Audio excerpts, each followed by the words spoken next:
কোন জমিনের মাটি আমার হবে গোরস্থান। বলুন সুবহানাল্লাহ।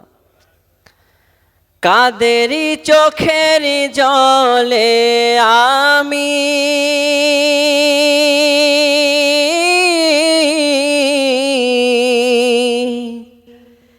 কাদেরই চোখের জলে আমি পাবো পরিত্রাণ।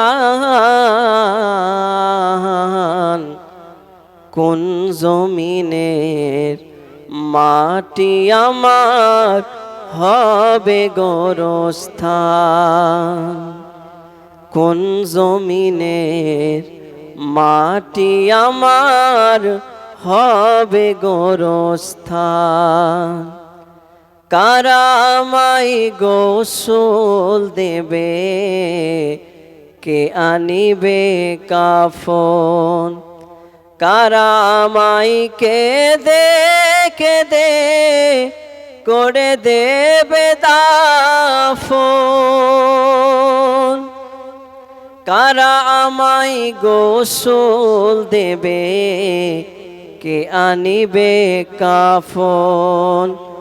কারা আমায় কেঁদে কেঁদে করে দেবে দাফন।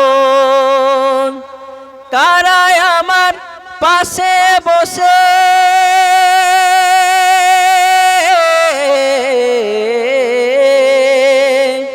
কারা আমার পাশে বসে শোনাবে কোরআন। কোন জমিনের মাটি আমার হবে গোরস্থান। কোন জমিনের মাটি আমার হবে গোরস্থান। আল্লাহুম্মা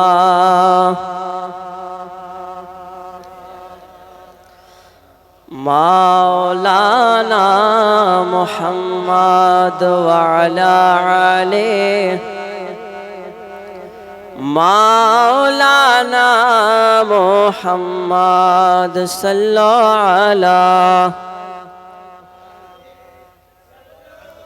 সাল্লাল্লাহু তাআলা আলাইহি ওয়াসাল্লাম। আলহামদুলিল্লাহ, যাবতীয় প্রশংসা সে আল্লাহ পাকের নিমিত্তে যিনি এক ওয়াহদাহু লা শারীকা লা, যে আল্লাহ তাআলা আসমানকে বিনা খুঁটি খাম্বার দ্বারাই ঝুলিয়ে রেখেছেন এবং জমিনকে ফারাশের মতো করে বিছিয়ে রেখেছেন। সে আল্লাহ তাআলার শুকরিয়া আদায় করে সকলে বলুন আলহামদুলিল্লাহ। তিনার পর আকাইনানদার মাদানীকে তাজদার আহমদে মুখতার নবীকে সরদার দোনো জাহানের মালিক ও মুখতার কাউসারের কমান্ডার মা আমিনার লাল মরুর দোলাল মক্কার তাজদার মাদানীর তাজদার, যেই নবীকে সৃষ্টি না করলে আসমান জমিন পাহাড় পর্বত নদ নালা কিছু সৃষ্টি হতো না। সেই নবীর প্রতি কোটি কোটি দুরূদ ও সালাম অর্পিত হোক, বর্ষিত হোক। সকলে আওয়াজ দিয়ে বলুন আল্লাহুম্মা আমিন। রাসূলে পাকের শান আল্লাহ তাআলা অনেক বাড়িয়েছেন। যদি বলি যে রাসূলে পাকের শান কেমন করে বাড়ালো, এই পৃথিবীতে 1,24,000 পয়গম্বর এসেছেন। আদম আলাইহিস সালাম থেকে নিয়ে ঈসা রুহুল্লাহ পর্যন্ত। তো সমস্ত নবীর এক একটা করে আল্লাহ তাআলা শান বাড়িয়েছে। তো আলাদা করে আমার হাবিবুল্লাহ মুহাম্মাদুর রাসূলুল্লাহ সাল্লাল্লাহু তাআলা আলাইহি ওয়াসাল্লামের শান কেমন করে বাড়ালো? একটা কথা মনে রাখবেন, আল্লাহ তাআলা সমস্ত নবীজির শানকে বাড়িয়েছেন। মুসা আলাইহিস সালামের শানকে বাড়িয়েছেন, ঈসা আলাইহিস সালামের শানকে বাড়িয়েছেন। উনাদের জামানাতেও ফল ফুলে ভরা ছিল। নবী মুস্তাফা সাল্লাল্লাহু তাআলা আলাইহি ওয়াসাল্লামের জামানাতেও ফল ফুলে ভরা। আলাদা নবীজির শান কেমন করে বাড়ালো? প্রশ্ন আছে কিনা? দেখবেন মুসা আলাইহিস সালামের জামানাতে কোনো ট্রেন ছিল না, কোনো মোবাইল ছিল না, কিন্তু আপনার আমার জামানাতে আল্লাহ তাআলা সমস্ত কিছু সুবিধা দিয়েছে। কেন? আমার নবী মুস্তাফার সাদকায়। বলুন সুবহানাল্লাহ। আল্লাহ পাক আল্লাহ তাআলা বলেন, আমি আল্লাহ তাআলা যদি চাইতাম তোমাদেরকে আমি গাছপালা নদ নালা পশু পাখি বানাতে পারতাম, কিন্তু আমি আল্লাহ পাক তোমাদেরকে সুন্দর করে মানুষ বানিয়েছি। আমি আল্লাহ কেন মানুষ বানাইলাম রে যুবক? আমি আল্লাহ তাআলা যদি চাইতাম তোমারে তো আমি পশু বানাইতে পারতাম। আল্লাহ তাআলা বড় মায়া করে তোমাকে আমাকে মানুষ বানিয়েছে। প্রশ্ন এখন একটা, আল্লাহ তাআলা আমাদেরকে কেন মানুষ বানাইলো? আপনারা জবান খুলে বলুন, আমাদের জিন্দেগি এবং মাউতের মালিক কে? যে আল্লাহ তাআলা আমাদের শুরুর মালিক, যে আল্লাহ তাআলা আমাদের শেষের মালিক। জানি না দুনিয়া ছেড়ে কখন কার মৃত্যু হয়ে যাবে, কেউ জানে না রে। আল্লাহ রব্বুল আলামিন পবিত্র কালামুল্লাহ শরীফের মধ্যে বলতেছেন, ওয়ামা তাদরি নাফসুম বিআইয়ি আরদিন তামুত। আল্লাহ তাআলা বলতেছে, যুবক,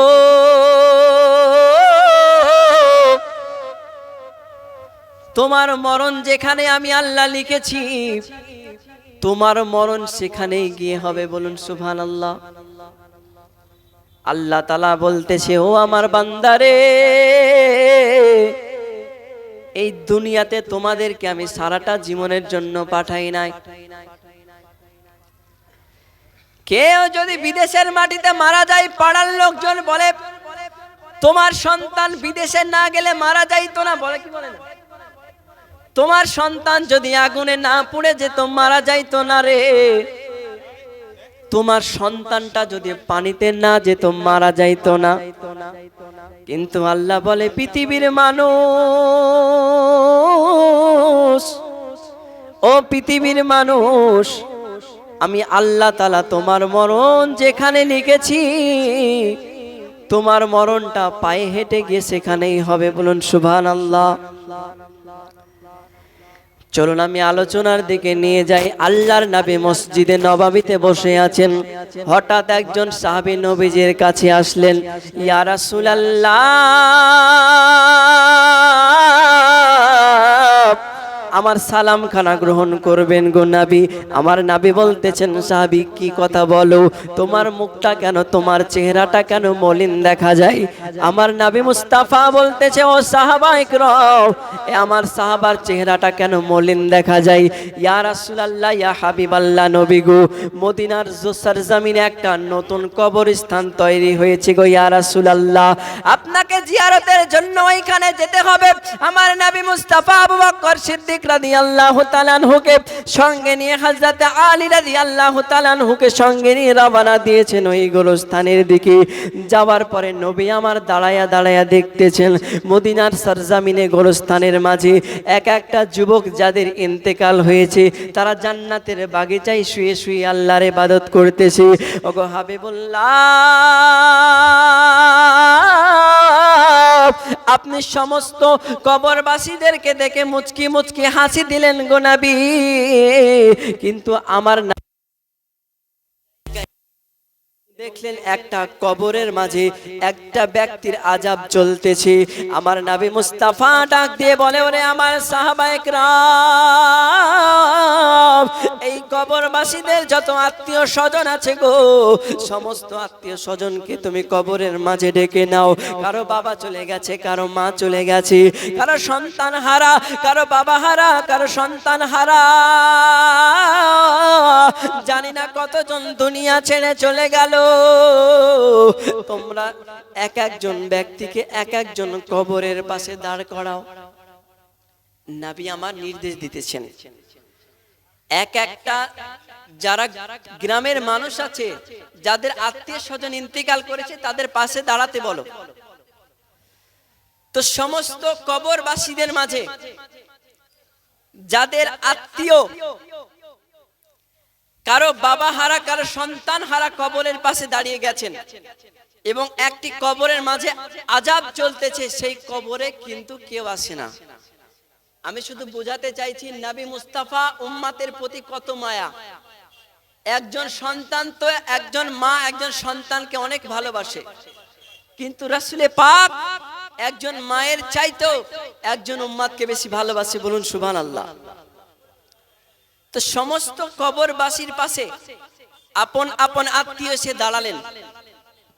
নবী মুস্তাফা সাল্লাল্লাহু তাআলা আলাইহি ওয়াসাল্লাম দেখেন যেই কবরের মধ্যে আযাব চলতেছে, সেই কবরের মধ্যে কেউ আসতেছে না,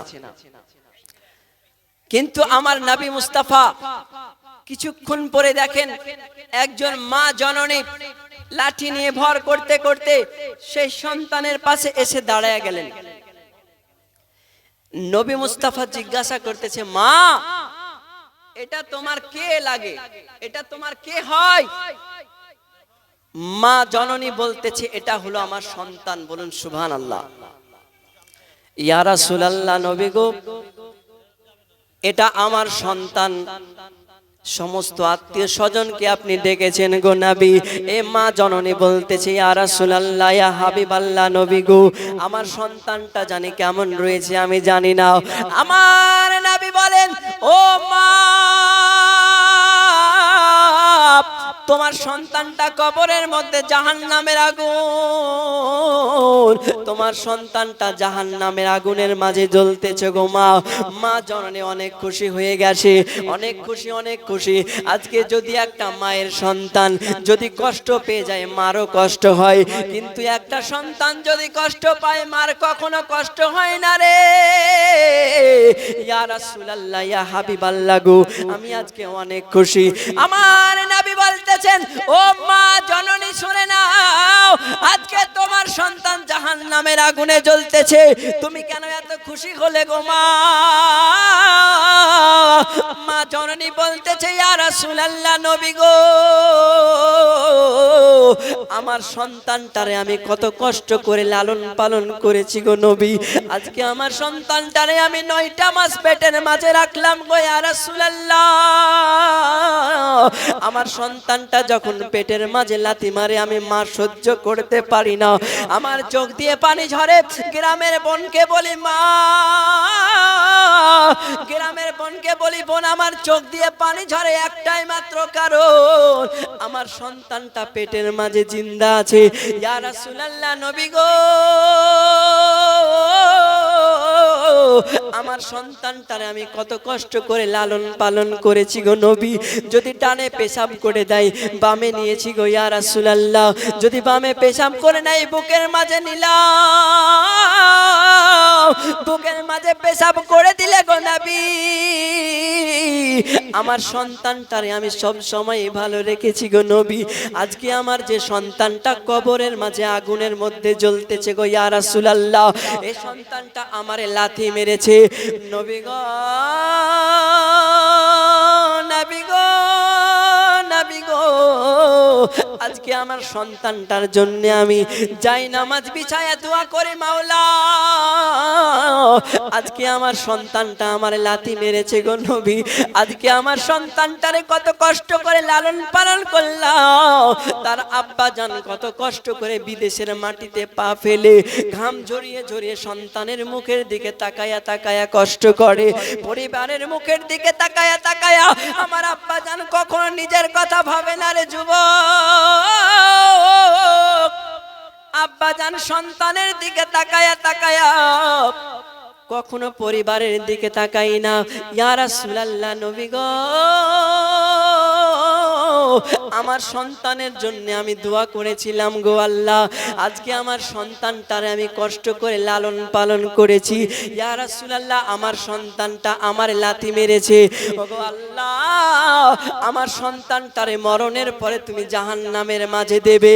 আর মা জননী যেই মাত্র দোয়া করে দিয়েছে, সন্তানটা ইন্তেকালের পরে জাহান্নামে গেছে, বলুন সুবহানাল্লাহ। একজন মা যদি সন্তানের জন্য দোয়া করে, সেটা অনেক স্পিডে কবুল হয়। যদি ভালো দোয়া করে সেটাও কবুল হয়, খারাপ দোয়া করলেও কবুল হয়। কিন্তু মা জননী কতটাই কষ্ট পেয়েছে যে সন্তানের জন্য খারাপ দোয়া করেছে, যে আমার সন্তান জাহান্নামের আগুনে জ্বলুক, জাহান্নামের জন্য যাওয়ার জন্য দোয়া করেছি। তো নবী মুস্তাফা উম্মতের জন্য কান্না করতেছেন।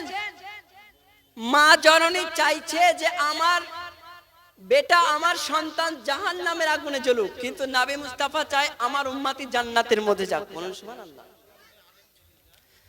তো আল্লাহ তাআলা নবী মুস্তাফা আল্লাহ তাআলার কাছে দোয়া করতেছে, মাওলা গো, আজকে একটা মা জননী সন্তানের কবরের আযাবটা একটু দেখুক, আপনি পর্দা সরিয়ে দেন। আর হাবিবুল্লাহ যেই মাত্র দোয়া করেছেন, সঙ্গে সঙ্গে কবরের পর্দা সরে গেছে। মা জননী দেখতেছে নিজের সন্তান আগুনের মধ্যে জ্বলতেছে আর কান্না করতেছে, মাওলা গো, আজকে আমার সন্তান আগুনের মাঝে জ্বলে, যদি এতটাই কষ্টকর হতো আমি কখনো সন্তানের জন্য খারাপ দোয়া করতাম না। বলুন সুবহানাল্লাহ। তাই আল্লাহর কাছে মা জননী দোয়া করলেন এবং সঙ্গে সঙ্গে তিনি জান্নাতের বাগিচা তারে দান করে দিলেন। বলুন সুবহানাল্লাহ। তো নবী মুস্তাফা উম্মতের কত পাগল দেখুন। এজন্য আমার আলা হযরত আজিমুল বারকাত বলেছেন যে নবী মুস্তাফা সাল্লাল্লাহু তাআলা আলাইহি ওয়াসাল্লাম সবার চাইতে আউয়াল, সবার চাইতে শ্রেষ্ঠ। বলুন সুবহানাল্লাহ। এই আলা হযরতটা কে ছিলেন? যে আলা হযরত রাহমাতুল্লাহ আলাইহি বারেলিতে সুন্নাত ওয়াল জামাতটাকে এনেছেন। বলুন সুবহানাল্লাহ। তাই নবী মুস্তাফার পাগল হয়ে যান না তো এই পৃথিবীতে কিচ্ছু পাওয়া যাবে না। নবী মুস্তাফা গরিবদের প্রতি, ইতিমদের প্রতি অনেক মায়া করেছেন, অনেক মেহেরবানি করেছেন। আর আজকে আমরা গীবতের প্রতি আসক্ত হয়ে যাচ্ছি, ওর গীবত করে বেড়াচ্ছি। যাই হোক, আল্লাহ তাআলা আমাদের সকলকে যাতে সব সময় সঠিক পথ দেখায়, সকলে বলুন আল্লাহুম্মা আমিন। আমি লিখিব চিঠি দেব তোমায়, পাখি পৌঁছে দিও রোজায়। বলুন সুবহানাল্লাহ। আমি লিখিব চিঠি দেব তোমায়, পাখি পৌঁছে দিও রোজায়। আমি থাকব বসে এ আশায়, চিঠির উত্তর আসবে আমার গায়। আমি লিখিব চিঠি দেব তোমায়, পাখি পৌঁছে দিও রোজায়। কবে আসবে মদিনার পয়গাম, গায়ে বাঁধব হাজিদের হেরাম। আমি ঘুরব মদিনার চারিপাশ, দু চোখে দেখব সবজে গুম্বাদ। আমি লিখিব চিঠি দেব তোমায়, পাখি পৌঁছে দিও রোজায়। একবার দরুদ শরীফ আল্লাহ।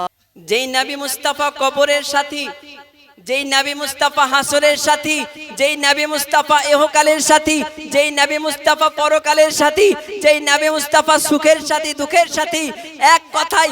এজন্য আমার আলা হযরত আজিমুল বারকাত, আজিমুল মারতাবাত, ইমাম আহলে সুন্নাত, মুজাদ্দিদ দ্বীন ও মিল্লাত, কানজুল কারামাত, ফরমানে সামির ইশারাত, আলিমে শরিয়ত, ওয়াকিফে আসরারে হাকিকত, মুহসিনে উম্মত, পীরে তরিকত, রাহবারে শরিয়ত, পাইকারে রুশদে হিদায়াত, তা পাইকারে রুশদে ইশকে ওয়ফা, তাজদারে ইমাম ইশকে মোহাব্বত, সাইকুল ইসলাম ও মুসলিমিন, ওয়ারাসুল আম্বিয়া ওয়াল মুরসালিন, সিরাজুল ফুকাহা ওয়াল মুহাদ্দিসিন, জুদ্দাতুল আরিফিন সালিকিন, আয়াতুম মিন আয়াতিল্লাহ, মুজাদ্দুম মিন রাসূলিল্লাহ, কারামাতে গাউসে আযম, তাজুল মুহাক্কিকিন, সিরাজুল মুদাক্কিকিন, হামিউস সিনান, ফাসিহুল লিসান, মাইউল ফাতান, মুজাদ্দিদে আযম, সুন্নিয়তের পেহচান, সুন্নিয়তের জান, আসা ইমাম আহমদ রাজা খান ফাজিলে বেরলভী রাদিয়াল্লাহু তাআলা আনহু বলতেছেন, খলক से औलिया, औलिया से रसूल, हर रसूलों से आला हमारा नबी। बोले सुभान अल्लाह। आला हजरत रहमतुल्लाह अलैहि বলতেছেন, সব নবীদেরও তাজ হলো আমার নবী মুস্তাফা। বলুন সুবহানাল্লাহ। কে এই আলা হযরত? যে আলা হযরতের চর্চা আপনি মদিনায় গেলে পাবেন, যে আলা হযরতের চর্চা আপনি ইরাকে গেলে পাবেন, যে আলা হযরতের চর্চা আপনি ইরানে গেলে পাবেন, যে আলা হযরতের চর্চা আপনি বাংলাদেশে গেলে পাবেন, যে আলা হযরতের চর্চা আপনি পাকিস্তানে গেলে পাবেন। এক কথাই পুরা পৃথিবীর মাঝে যেটাই আমার সুন্নাত ওয়াল জামাত রয়েছে তাদের মাঝে আমার আলা হযরতের মুহাব্বত রয়েছে, বলুন সুবহানাল্লাহ। যাই হোক ব্রাদারে মিল্লাতে ইসলামিয়া, টাইম খুব স্বল্প সময়। আল্লাহ তাআলা আমাদেরকে যাতে সঠিক পথে চলার তৌফিক দান করেন, সকলে বলুন আল্লাহুম্মা আমিন। আমি শেষ করছি এখানে, যদি বলা ভাষার মধ্যে হয়ে থাকে ভুল ত্রুটি মাফ করবেন এবং আমার জন্য দোয়া করবেন। বা মা আলাইনা ইল্লাল বালাগ। আসসালামু আলাইকুম ওয়া রাহমাতুল্লাহ।